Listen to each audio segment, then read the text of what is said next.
It's time to destroy time. Let's talk about time dilation, vector clocks, and conscious agents. We used to think everything happened everywhere all at the same time, and now we know that it doesn't. In physics, this is known as the frame of reference, and they have discovered that there is no privileged frame of reference. It actually has to do with your relationship to other beings. But, I hear you say, how does this affect me? I live on Earth and we don't have to deal with special relativity. As it turns out, that's not actually true. See, we got these satellites, and the satellites need to know what time it is. In fact, in order to actually work, satellites need to know exactly what time it is. So things like picoseconds really do matter, because that's how they figure out where they're actually located on Earth. But because of how fast satellites are going in relation to the Earth, they actually warp time. So this is the graph of the actual time dilation that really happens for satellites in order for us to use things like GPS. So we had to solve for this. So we invented a thing called vector clocks. They're known as logical clocks. All of the clocks start at 0. Each time one of them individually experiences an event and sends information to another observer, they increment their own clock. This allows them to keep track of what the last event was from their perspective, so that they can create an absolute chronological ordering of events. A logical clock does not measure time, but causality. This allows us to implement processes that are determined by time which isn't even real. So basically they allow us to implement time. What does this have to do with agents and consciousness? Even if your brain communicates with other parts of your brain at the speed of light, that is not an instant process.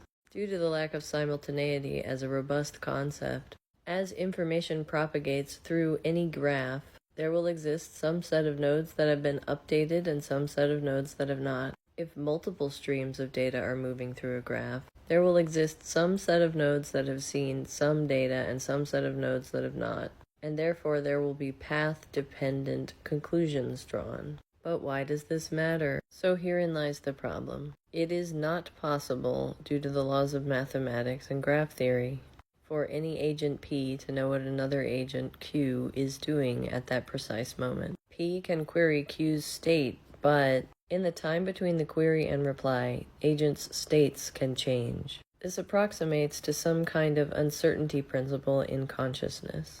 Each element of you disagrees on what the concept of now even is. This would appear to be true for any distributed system implementing consciousness, because it is not even possible to occupy the same moment as another agent. Therefore, establishing precise lines of cause and effect becomes a serious mathematical feat. Stephen Wolfram, founder of Mathematica and Wolfram Alpha, in his Theory of Everything physics paper that he published in the beginning of the pandemic, says that spacetime is a graph, and that special relativity is really just a consequence of the causal graph, and that both the speed of light and special relativity are consequences of this graph.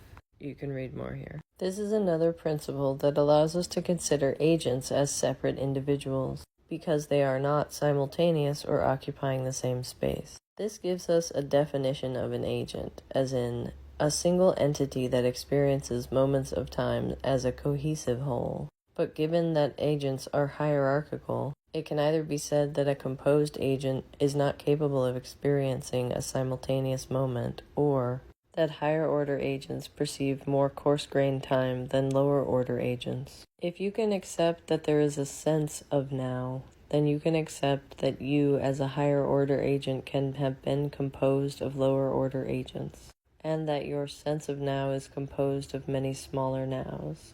I'm not a theoretical physicist, but Stephen Wolfram is. He's the physics chair at MIT, so it could be. By the way, on consciousness, Minsky basically says that we aren't, or at least that there's not a lot of evidence for it.